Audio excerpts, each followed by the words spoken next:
வணக்கம். நமது டிவியின் இரவு நேர பிரதான செய்திகளோடு இணைந்திருக்கின்றோம். செய்திகளோடு இணைந்து கொள்ளும் நான் ஷலோமி நாகேந்திரன். விரிவான செய்திகளுக்குள் செல்ல முன்னர் முதலில் தலைப்புச் செய்திகள்.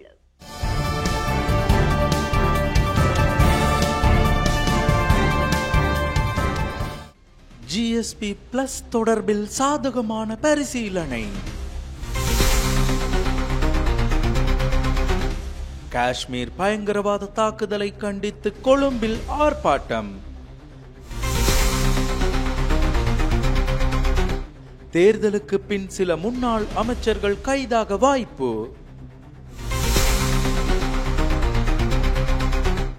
வவுனியாவில் வாக்காளர் அட்டைகளை பதுக்கியமை தொடர்பில் 2 கைது.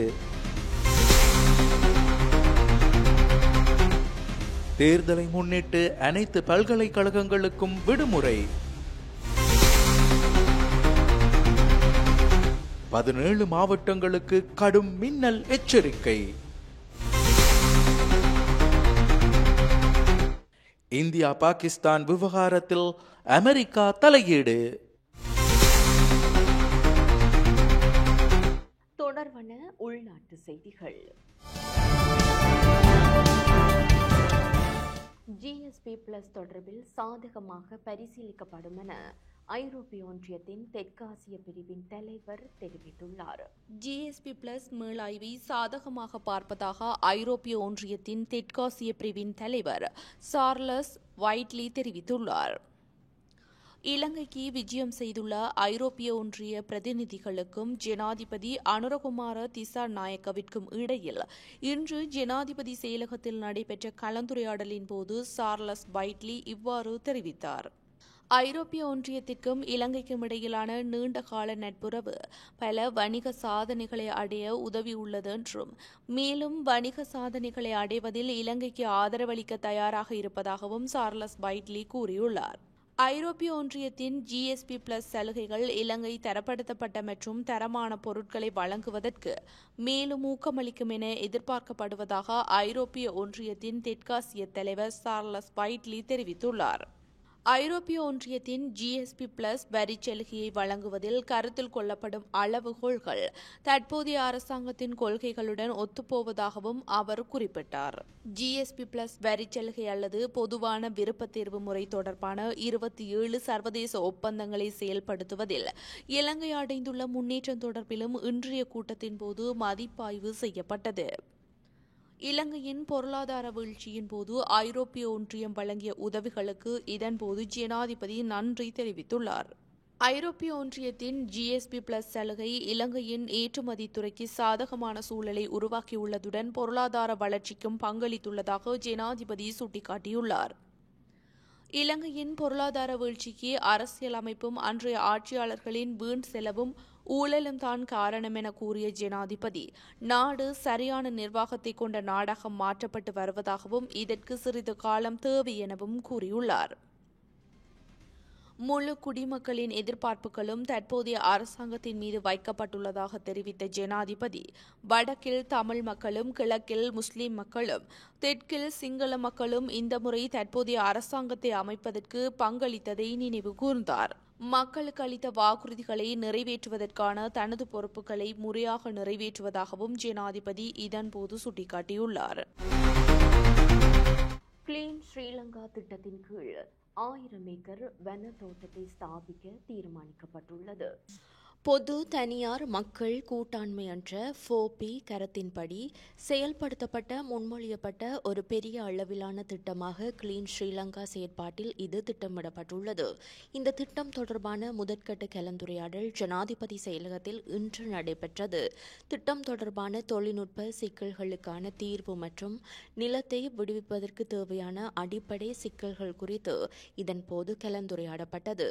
நமது நாட்டின் பல்லுயிர் பெருக்கத்தை பாதுகாத்தல், சுற்றுச்சூழலை பாதுகாப்பதில் பொதுமக்கள், அரசு மற்றும் தனியார் துறையின் பொறுப்பை நினைவுபடுத்தும் வகையில் கிளீன் ஸ்ரீலங்கா திட்டத்தின் கீழ் அடுத்த ஆண்டு தனியார் துறையின் பங்களிப்புடன் வனப்பகுதியை விரிவுபடுத்தவும் இயற்கை சூழலை பாதுகாக்கவும் பல உற்பத்தி திட்டங்களை செயற்படுத்த திட்டமிடப்பட்டது. காஷ்மீர் பயங்கரவாத தாக்குதலை கண்டித்து இன்று கொழும்பில் ஆர்ப்பாட்டம் ஒன்று முன்னெடுக்கப்பட்டது. இந்திய நிர்வாகத்திற்கு உட்பட்ட காஷ்மீரில் அண்மையில் நடத்தப்பட்ட பயங்கரவாத தாக்குதலில் பாகிஸ்தானுக்கு தொடர்பு இருப்பதாக கூறி கொழும்பில் உள்ள பாகிஸ்தான் உயர்ஸ்தானிகர் ஆலயத்திற்கு வெளியே இன்று போராட்டம் நடைபெற்றது. சுமார் 200 முதல் 300 பேர் கலந்து இந்த போராட்டத்தில் கலந்து கொண்டனர். பயங்கரவாதத்தை எதிர்த்து போராடுவதற்கான இந்தியாவின் முயற்சிகளுக்கு ஆதரவளிப்பதாக வெளிப்படுத்தும் பதாகைகளும் இதன்போது போராட்டக்காரர்களால் காட்சிப்படுத்தப்பட்டது. ஏப்ரல் 22ஆம் தேதி பகல்காமுக்கு அருகிலுள்ள பைசரன் பள்ளத்தாக்கில் நடந்த தாக்குதலுக்கு போராட்டக்காரர்கள் தமது கண்டனத்தை பதிவு செய்தனர்.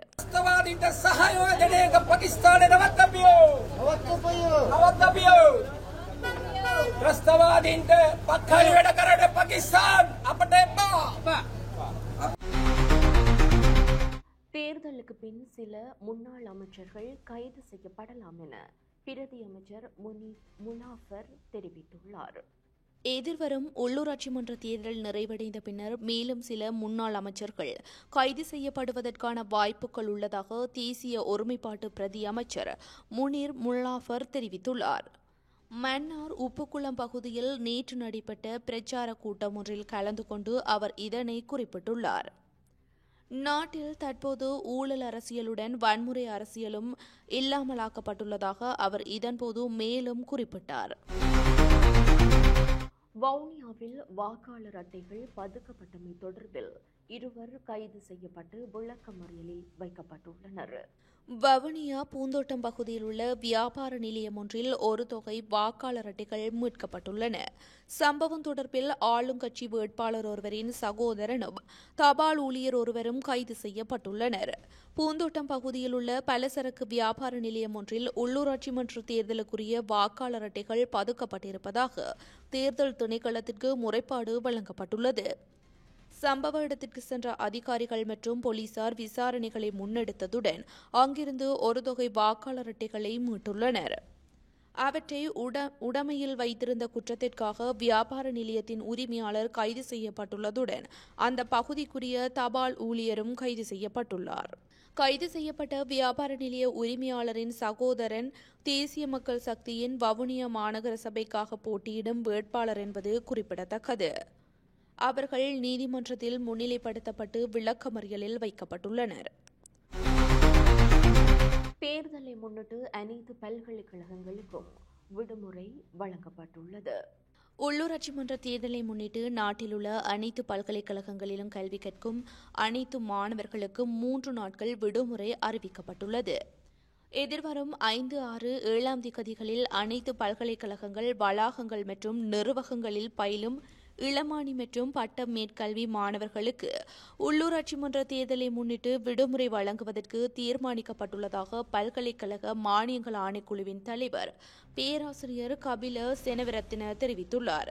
இதேவேளை எதிர்வரும் மே மாதம் 6ஆம் தேதி உள்ளூராட்சி மன்ற தேர்தல் நடைபெற உள்ளமை குறிப்பிடத்தக்கது.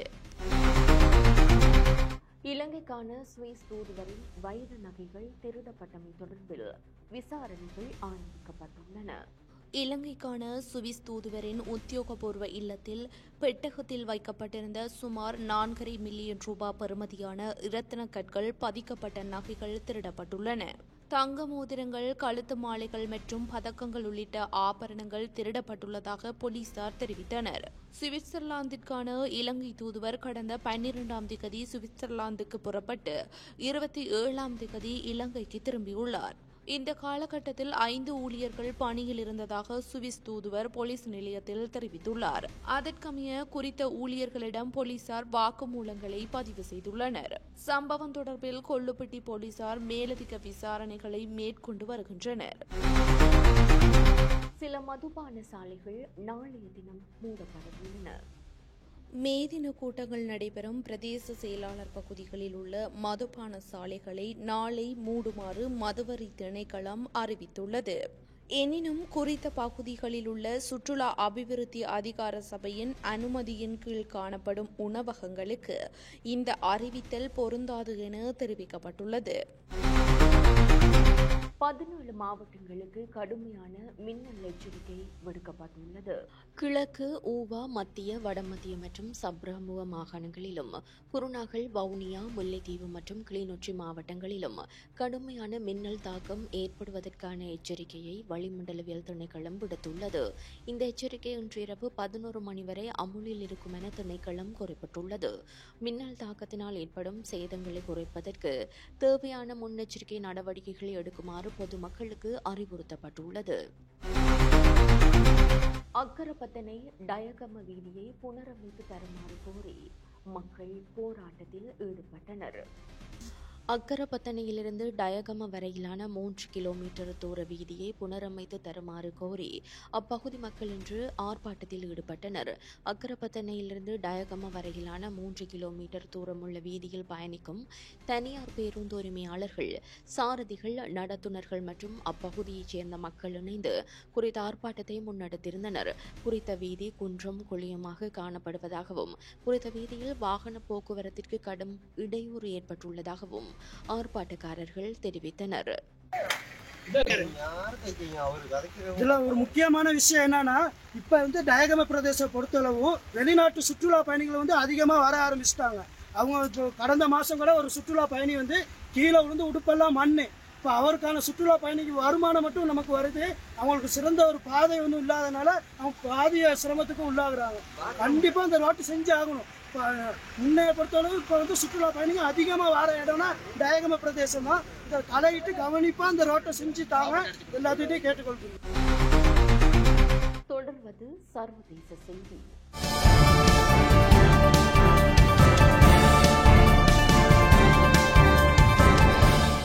இந்தியா பாகிஸ்தான் இடையே ஏற்பட்டுள்ள பதற்றத்தை தணிக்க அமெரிக்க வெள்ளை மாளிகை விரும்புவதாக அமெரிக்கா அறிவித்துள்ளது.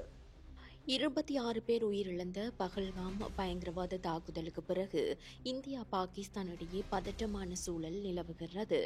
சிந்து நதி நீர் நிறுத்தம், பாகிஸ்தானியர்கள் வெளியேற்றம் உள்ளிட்ட நடவடிக்கைகளை இந்தியா எடுத்தது.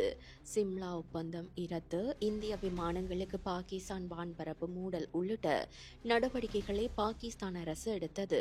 அத்தோடு நிற்காமல் இரு நாடுகளும் ராணுவ தாக்குதல்களையும் நடத்தி வருகின்றன. இந்நிலையில் இந்தியா பாகிஸ்தான் இடையே ஏற்பட்டுள்ள பதற்றத்தை தணிக்க வெள்ளை மாளிகை விரும்புவதாக அமெரிக்க வெளியுறவுத்துறை செய்தி தொடர்பாளர் டாமி ஃப்ரூஸ் செய்தியாளர்கள் சந்திப்பில் தெரிவித்துள்ளார்.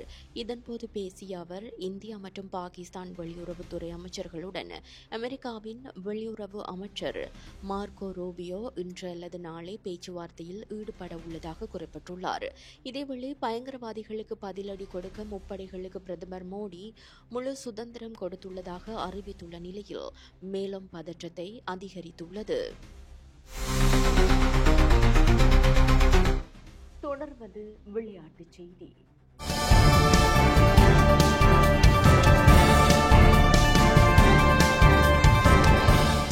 இந்தியன் பிரீமியர் லீக் கிரிக்கெட் தொடரின் 49வது போட்டி இன்று நடைபெறுகின்றது. குறித்த போட்டியில் சென்னை சூப்பர் கிங்ஸ் மற்றும் பஞ்சாப் கிங்ஸ் அணிகள் மோதுகின்றன. இந்த போட்டி சென்னையில் இன்றிரவு 7:30 அளவில் ஆரம்பமானது. புள்ளிப்பட்டியலில் சென்னை சூப்பர் கிங்ஸ் அணி 10வது இடத்திலும் பஞ்சாப் கிங்ஸ் அணி 5வது இடத்திலும் உள்ளன. இதேவேளை இவ்விரு அணிகளும் இதுவரை 31 முறை நேருக்கு நேர் மோதியிருக்கின்றன. இதில் 16 போட்டிகளில் சென்னையும் 15 போட்டிகளில் பஞ்சாப் அணியும் வெற்றி பெற்றுள்ளமை குறிப்பிடத்தக்கது. இத்துடன் நமது டிவியின் அனைத்து பிரதான செய்திகளும் நிறைவு பெறுகின்றன. எமது அடுத்த பிரதான செய்திகளை நாளை எதிர்பாருங்கள். மேலதிக செய்திகளை அறிந்து கொள்ள நமது LK.com எனும் எமது இணையதளத்திற்குள் பிரவேசியுங்கள். அத்துடன் நமது டிவி எனும் எமது யூடியூப் தளத்தினையும் சப்ஸ்கிரைப் செய்யுங்கள். வணக்கம்.